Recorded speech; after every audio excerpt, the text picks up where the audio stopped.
Hi, friends. It's Sarah.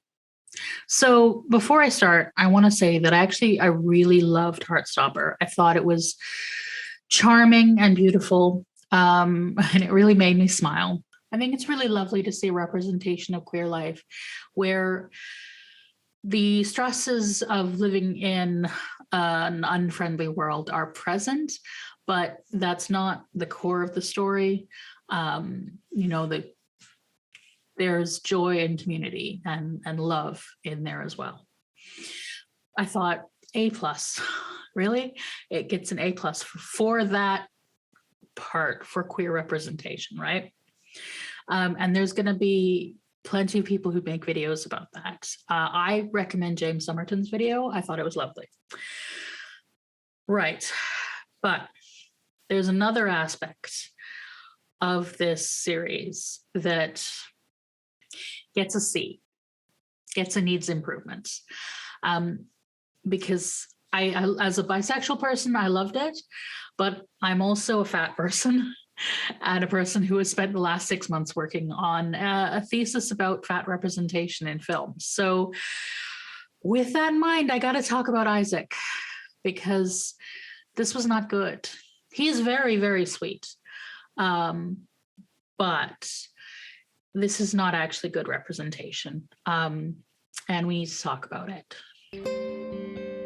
So to put this in the right sort of frame of context, especially for my queer folks viewing this, I want you to think for a minute about media from the late 90s and early 2000s. That area where a lot of straight writers and showrunners thought, let's have some diversity and include some gay characters, right? And nice thought, but what a lot of them did was write about it without having the experience and without consulting people who had the experience or who studied the material, right? And so what they did was walk into a lot of tropes and stereotypes and wrote it from the outside, right?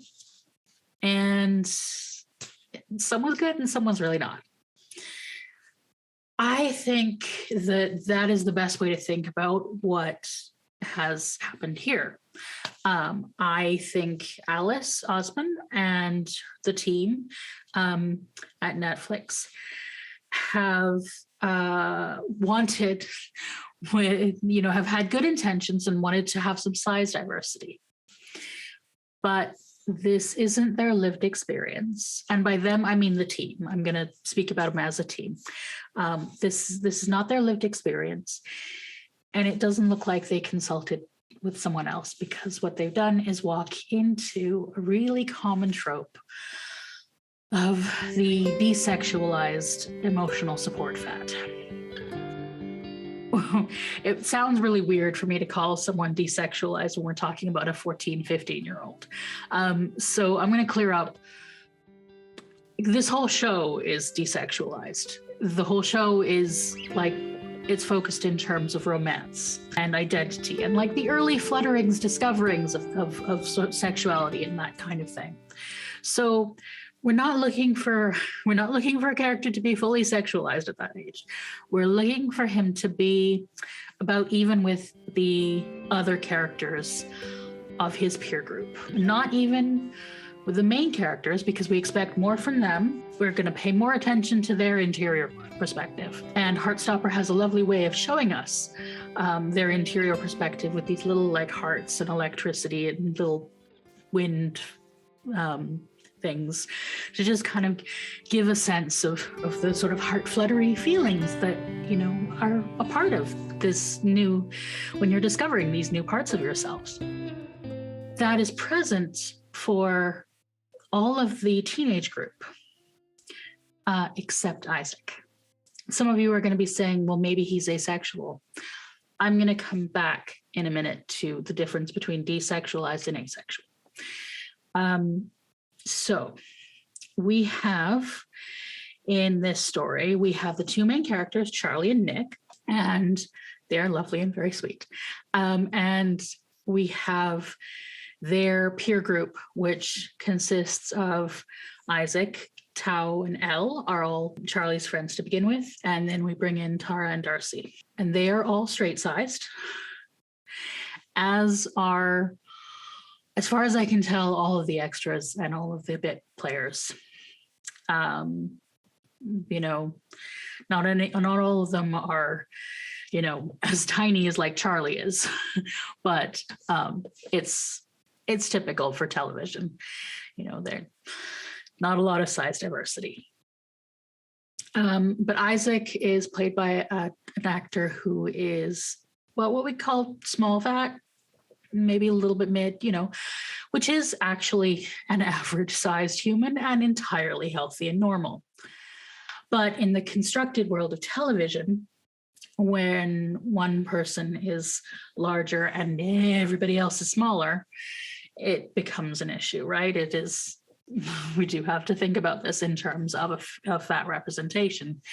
And I am speaking as a fat studies person. To me, fat is a neutral term, right? It is not a bad thing. If you need to learn more about that, you can check out some of my other videos on the subject. Like, we want a neutral representation of fat because it is a normal way for a human body to be. So what's the difference between the way Isaac is represented and the way the other secondary characters are represented? Well, with Tao and Elle and Tara and Darcy, we see couples forming, and we see all of them are having experiences with identity, and they all are given space to do that, even though they aren't the main characters.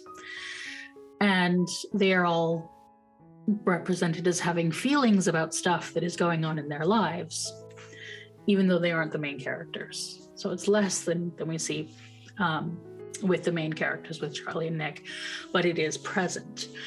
All of this is absent with Isaac. So to begin with, we see someone being a bit of a gooseberry, a bit of a fifth wheel, which is always an awkward position to be in. And we also see that a lot of other characters talk to him about stuff, confide in him about things. He keeps the secrets for other characters, but no one is shown listening to him. He isn't given the opportunity to confide in others. This is also a notable change from the books.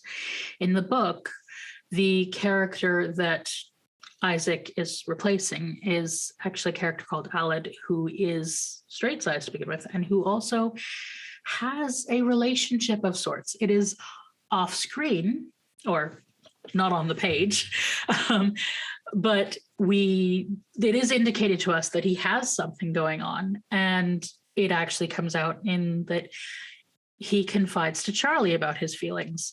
And so we then have, like, the emotional support is going both ways. That's what friendships are supposed to look like, right?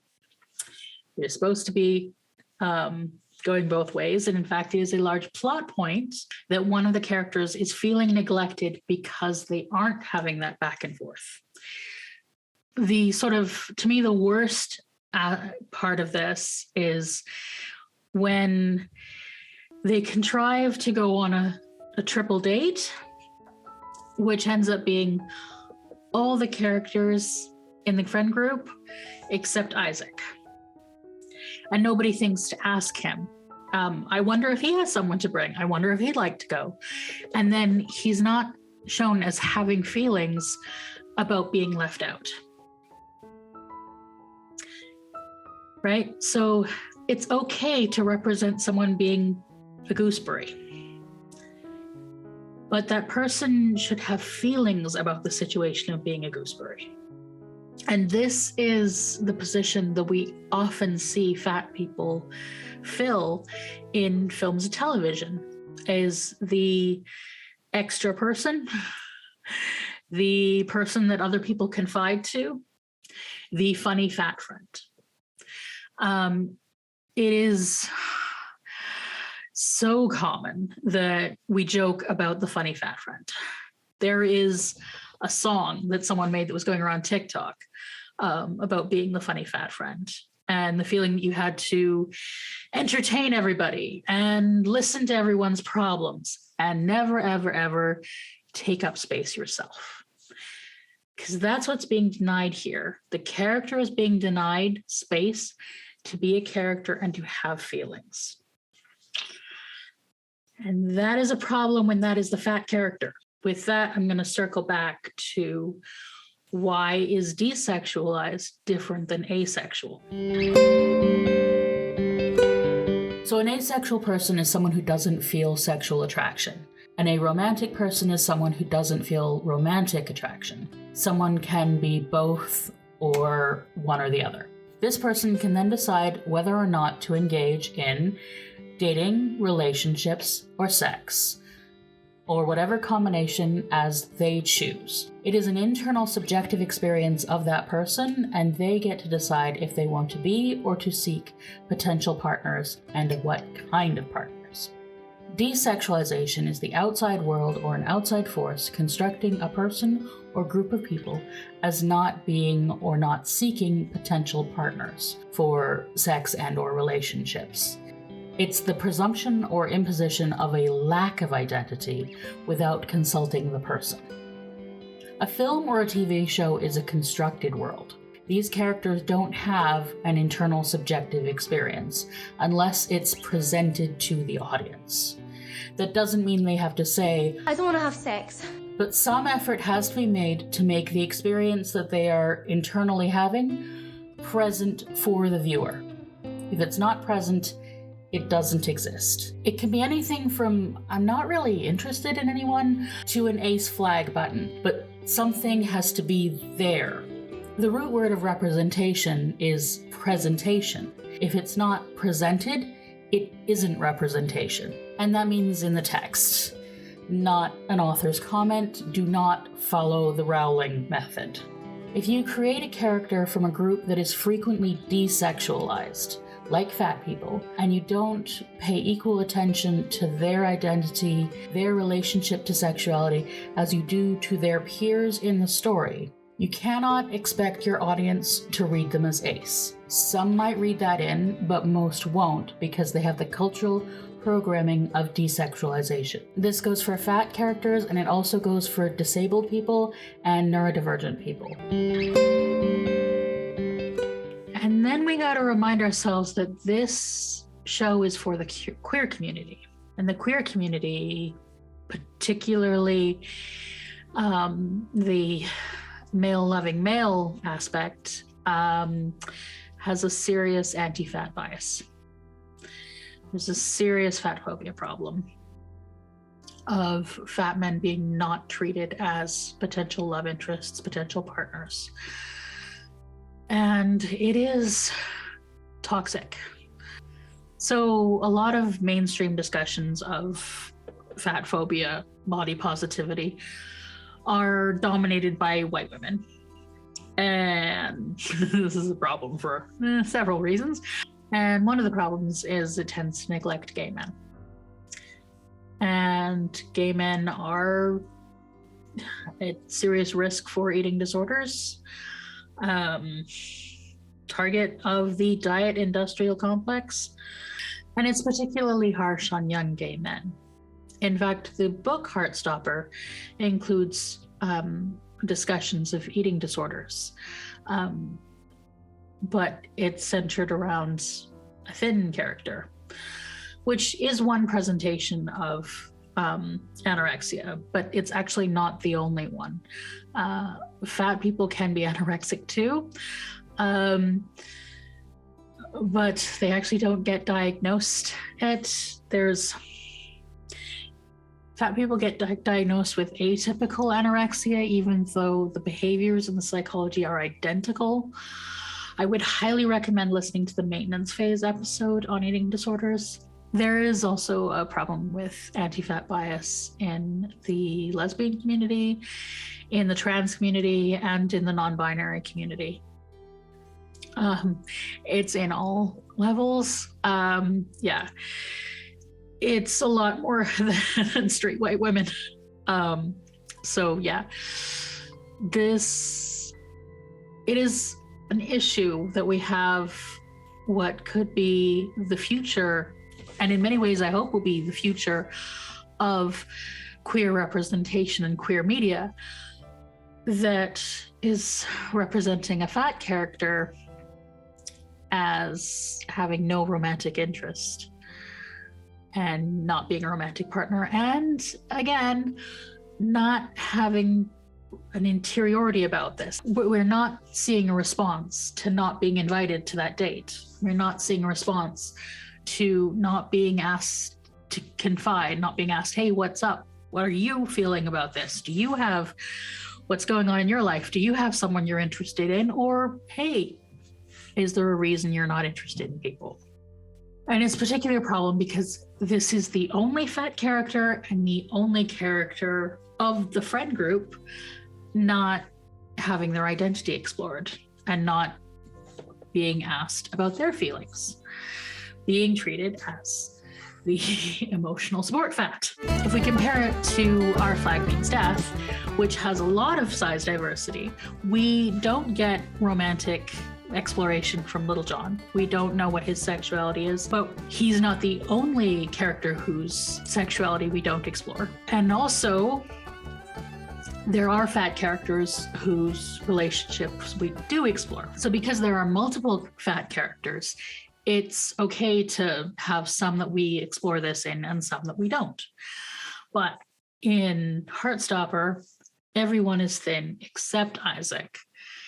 And all of the people in the group that we would expect emotional development from and romantic development from all experience it except Isaac.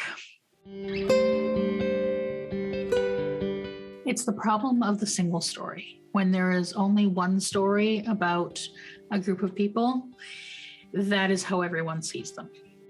When the only story told about fat people is that they are not sexual possibilities or romantic possibilities, and they are just there to be your sidekick and listen to you deal with your emotional stuff and not have room for their own. That is how people think about fat people. And that is how people think about fat people. A lot of fat people will tell you stories of having so-called friends who want you to be the supporting character in their life. Listen to them and support them, maybe make them laugh, but they aren't interested in you. A lot of us are taught to think of ourselves that way and not imagine romantic possibilities for ourselves. That both in the gay community and beyond, not given room to think about our own identities in that sense. So that's, and I'm not laying that at Heartstopper's door. I'm saying this is the legacy of media that you are entering when you write a fat character. And so just like those straight writers who didn't know the experience themselves and didn't talk to anyone who knew the experience and who knew the tropes, you end up contributing to an unfortunate legacy. So actually for season 2, I really hope they just give Isaac a boyfriend and maybe have to actually confront that the gay community has an anti-fatness problem. Have that be a thing that he has to cope with.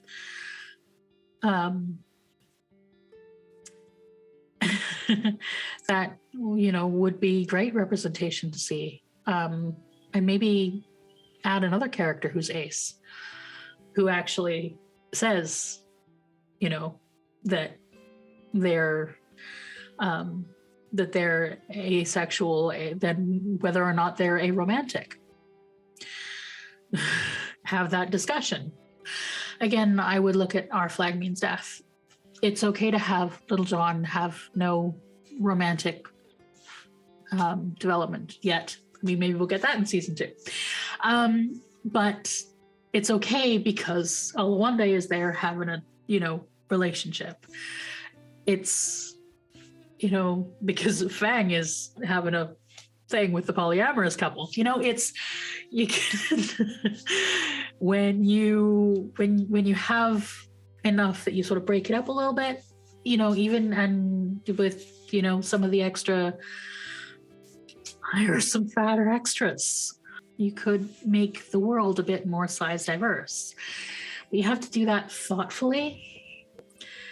And I think that this team are thoughtful. I look at the way they've done racial diversity, and it looks to me like they've consulted some sensitivity readers. So you need to bring in sensitivity readers when it comes to size as well. Because you don't want to just stumble into tropes. You don't want to repeat harmful stereotypes. We want more than one story.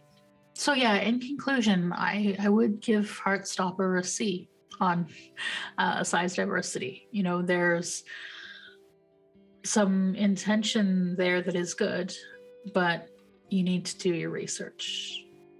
But like I said, I did love the show. It was very sweet. It was a lovely way to spend a bit of time with these characters. And,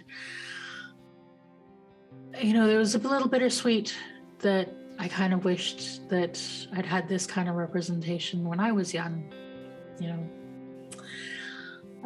but also really happy that the young ones get it. Seeing Nick get to research bisexuality and find a way to come to saying it himself. And yeah, that was really, really lovely. But I want that also for fat characters. Have the opportunity to discover their romantic or sexual potential for themselves. And I really, really don't want another generation growing up feeling that they have to be the funny fat friend. Because we don't all get to be the main character of every story, but we should be the main character of our own story.